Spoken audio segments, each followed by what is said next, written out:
Yo, what's up, everybody? My name is Supreme Luci, and I am here today with Mr. Buck Sosa himself. How are you feeling today? What up? What up? How you doing? No, I'm doing real good. Happy Monday. Up and at it. How you feeling? Yeah, I'm all right. It's Florida. It's hot. So you must be in Tampa. Yeah, I'm in Tampa. Okay, I did read a little bit about that about you. How long have you been in Tampa? Let's start with that. 15 years. Where were you before that? Chicago. So what do you think is a difference between Chicago with the music scene and Tampa in the music scene?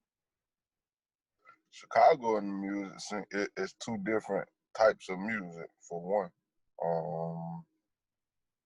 up there is more drill, like more drill music. Down in Florida, it's all types of music. Like is you got some from the Kodak type to the more ball greasy type. Like it could be a club vibe, it could be a street vibe, but in Chicago it's saying like it's just all drill.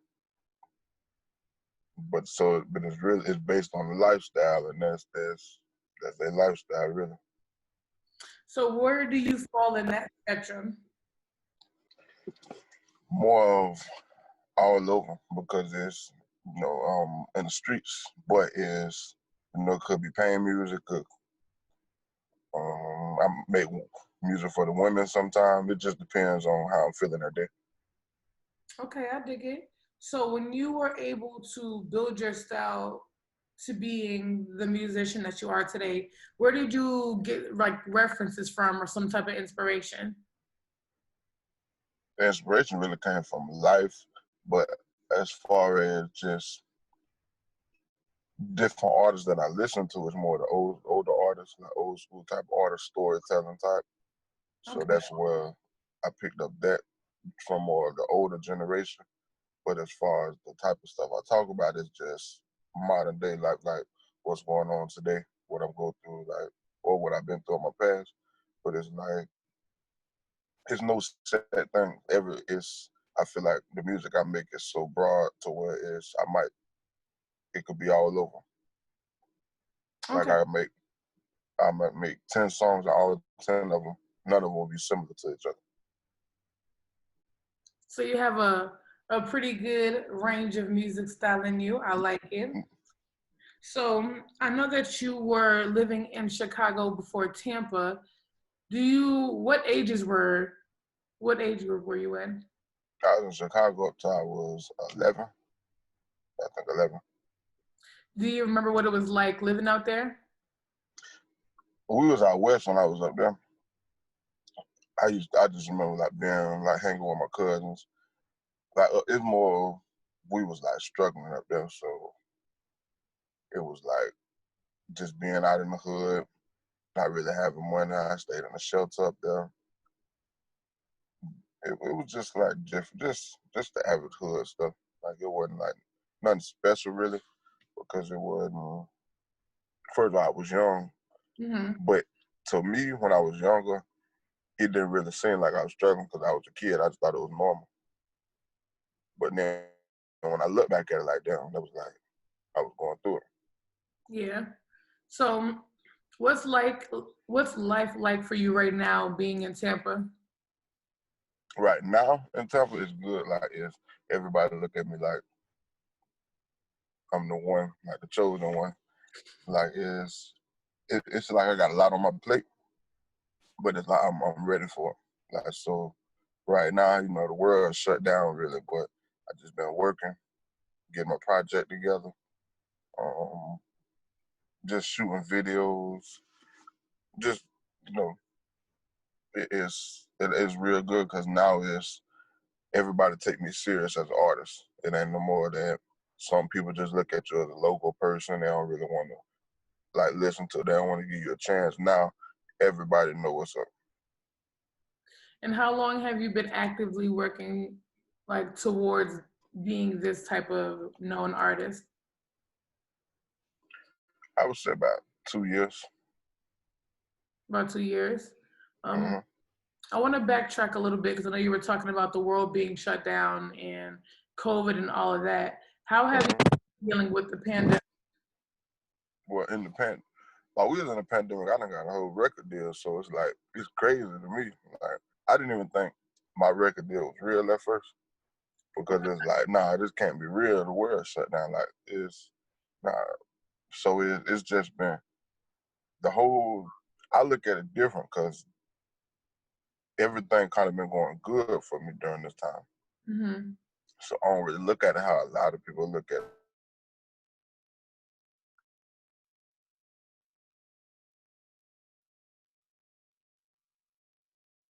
So it's, Hold on. Can you you can repeat? see. You broke up a little bit. Can you repeat the last part of that? Oh, okay. So So like, I would say like it's more of like to me, COVID and everything, it helped me.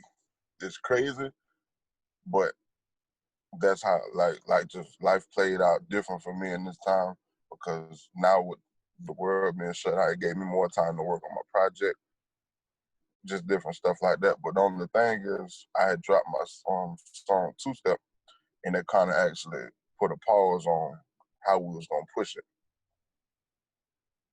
because I haven't been able to like travel, clubs that closed down, just different stuff like that. so what is some of the things that you have been doing that have been beneficial to your progress even during the pandemic? Some things that you probably wouldn't have done that you currently do now. Um, like right now, I'm locked in like all the way locked in music. Like before the pandemic, I wasn't signed, so it's like I wasn't as I wasn't as focused on the music. I was like all in with it, but then I was still like working regular, like trying to get money other ways, doing stuff like that. Now I'm able to go full 100% in the music. So it's this the first time ever that I only had to worry about music. Yeah. Yeah. Because now you have to be dedicated because you Yeah, it's different. Like people like, and a big difference is it's kind of like I could put music out like if I wanted, but now I feel like every song got to count. Can't just put out something. Yeah. so speaking of that, you're signed now. You're signed to 300, right? Yep. How's that experience been? It's been big for Tampa just because Tampa we never really had a person ever get signed. Now it's I'm signed and my homeboy signed the deal too, but for me it's like I'm I made a big step because I ain't got to worry about failure really because I made it to a big point where most artists never reach. Hmm. So the scary part is over really for me. Now it's just how big can I go? I feel like I already kind of made it further than most people. Now it's just how much more, how far can I go all the way to the? Am I gonna go to the moon? To just to the start? It just depends. Well, where you But plan on going? either way, we up. And what's crazy, I haven't even met my label yet, face to face, Everything's been because the main building in New York, so and I can't go to like New York really locked down. So Oh yeah, it definitely is. So has everything been virtual, or what like you say? everything has been pretty much virtual with contacting your label and Yeah, everything just been like just how we're doing this type of interview. It's haven't really been like I talked to my label president and everything, but I haven't really face to face met anybody. so with you being signed and having to talk to your label virtually, how do you think your experience with them would transition because everything's not in person? Uh, it took like it kind of took a while to even hit me that I made it because it's like I always picture I got to sit at the round table with the label and listen to this, and it was the complete opposite. So it's like that's why I say at first I didn't think my record deal was real because I'm like, nah, that's not what I pictured it. Hmm. But a lot of people didn't even believe it at first until the label posted it. So I was telling people like, yeah, I got signed. Nobody really was believing it really. So I'm like, damn, y'all really think I just made that up? Then when they seen it, then now everybody really like, they showed that they proud of them. But at first I could tell they didn't really believe me. That's funny. Because I guess everybody just pictured, oh, you gotta go sit with the label and sit around and just stuff like that. That's funny. Because honestly, I can't even imagine having to be signed and then not going to the office, not meeting people face to face, because that's a different experience within itself. And that's just kind of like what you expect after some time, like seeing other people do it and all this other stuff. Mm-hmm. So are you currently working on a project? I know you put out Hardships and Heartaches not too long ago, but you put a single out after that. Are you going to be putting out some new music? Yeah, the EP is coming probably next month. It's called The Influence. Mm-hmm. All the songs I already done. I'm just shooting the videos for them. So what's your favorite song on the album? My favorite song it's called I Might. That's my favorite song. I Might Be? Yep. Ooh. I Might. It might be mine too. It's gonna be. No, your favorite one is called Love Is Yours. That's gonna be your favorite.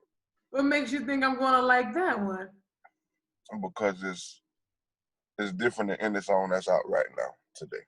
It's something for the ladies though? Yep. See? It's definitely for the ladies. Okay, you're catering to the women. We like to see it. So yep. Tell me about the process of creating this album. When did you start it? How long did it take to make some of these songs? It didn't really take long. I had made way more. It's gonna be 7 or 8 songs on it, but I made like 20 something songs, and just cut it down. So I kind of like over prepared for it. It was kind of easy because I was in the state of, oh, you're a signed artist now, like just go all in. So it wasn't really a hard process. It was just making sure I have different type of songs to show that range of songs that I can do. Mm-hmm. So how long did it take you? About a month and a half. Yeah, about a month and a half. How are you able to cut the songs down? Did you ask for help with your label, or did you ask the homies, or was it just? Me and my homeboy just sat together and just listened to it and just broke it down. That's how I did my first project too. Like I let my homeboys like help me pick out which songs. Yeah, because you gotta have the influence in the room. Yeah. And I make sure they ain't like yes man. I make sure they get honest opinion. You literally took the words out of my mouth. Yeah. Because you can't always have a yes man, because you're never gonna know when to evolve, because they're never gonna tell you, nah, switch it up like this. No, my best friend like the complete opposite of a yes man. Like I might get mad sometimes, but it's at least he being real with me. Like he'll tell me like, oh no, this ain't it. This garbage, like throw it away.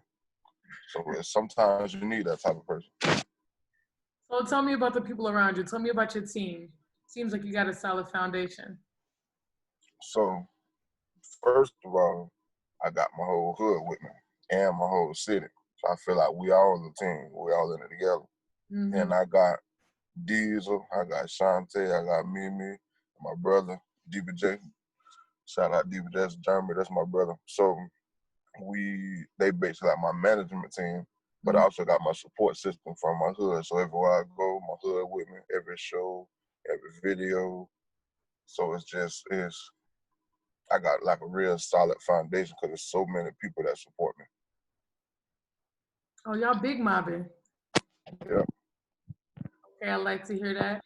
What do you think is the importance of having a solid team? You don't never want to feel alone with stuff. Like you feel like you're doing everything by yourself, you kind of feel like pressure building up on you. Yeah. The more people you got helping, or the more support you got, the more you feel like other people taking weight off your shoulders. It get you more clear-headed with that support system. I dig that. So, With you building your foundation and creating, well, you already have your own brand already, but you're creating like a legacy. What are some things that you are working towards to get to your goal? Uh, Inspiring the youth, basically. That's the main thing, inspiring the youth that you can just be. I never even dreamed that I would be a rapper. It was kind of a late dream for me, like what if, because it kind of seemed like it was like far fetched. Like, nah, Hold on, it ain't that. hold on. Put your hand on the mic. You can hear that? Yeah, now I can say it again. Uh, So it's like the main thing I want to do is like inspire the youth, because it's proof that it's like I'm proof that you can do anything you want, because I never even wanted to be a rapper. Then when I told myself I could, late and this later in life, told myself to start rapping when I was 21, 20, about to be 22, and tried it and it really worked. So it's like proof to just never give up. Or if you really think you can do something, it could definitely work. So as far as the legacy I want to leave, like just I'm gonna eventually make foundations to make sure I guide youth in the right way, to let them know it's more positive stuff you can do out here. You ain't gotta just do negative stuff. It's better ways to get money. It's just we're gonna make sure we we clean up the streets. Basically, we're gonna lead the youth in the right way. Oh yeah, for sure. It's Yeah, definitely a perfect time to really get the ball rolling with like building with the youth because right now there's just so much happening in the world and they need us. The kids need us. yeah, the world crazy. You telling me, don't I know it? So tell me a piece of information that not many people might know about you. Uh, the most where I'm really from like the struggle. Like, some people talk about it. I'm really from it. Like my mom had me when she was in prison. Like I really was in a shelter before. So it's like I really feel like that's why a lot of people relate to me, because they could feel that it's like it ain't just a made up story. Mm-hmm. So it's like, and even now with my situation, like I'm signed and everything, I still go out and touch hands with people. Like I let them know, like I don't act like I'm better than people. Some people get arrogant. You got to remain humble and down to earth with people. That's a big thing. Definitely. Just gotta stay true to yourself, be humble. Hmm. So you're working on this EP, Influence, and you are working on, just building your legacy. You're going to be building all these foundations. What else can the people learn about you in What general? you say? So what else can the people learn about you besides your music, Mm, legacy, and where you come from? What can we expect from you within the next couple of months? You just got signed. You got the world in your fingertips. What can we expect? the more they gonna learn about me through the music. They gonna learn that I'm gonna be one of the greatest. That's what the people gonna learn. But I'm gonna let them learn. I'm gonna let them see for themselves. I don't want to just say it. I'm gonna let you be the judge of it. Yeah. Are we rocking with you? We're glad All that right. you're willing to share yourself with us. Definitely. We can't wait to see what else you've been working on. Okay. I'm telling you. Remember, "Love Is Yours." It's called "Love Is Yours." It's gonna be your favorite song. Watch. How you know I'm not thugging? I might like something else. I get the vibe that you're gonna like that song. Okay. We're gonna see. Just watch. Sure I You gonna hit me up and say you was right. Just remember that. I'm gonna make sure. I'm gonna make sure that I check in with you and I let you know what I like the most. But I'm gonna trust your judgment. All right. All right. Well, thank you so much for kicking it with us today. Where can we find your Instagram, your social media, your music, all of that? Yep. All my social medias is Buck_Sosa.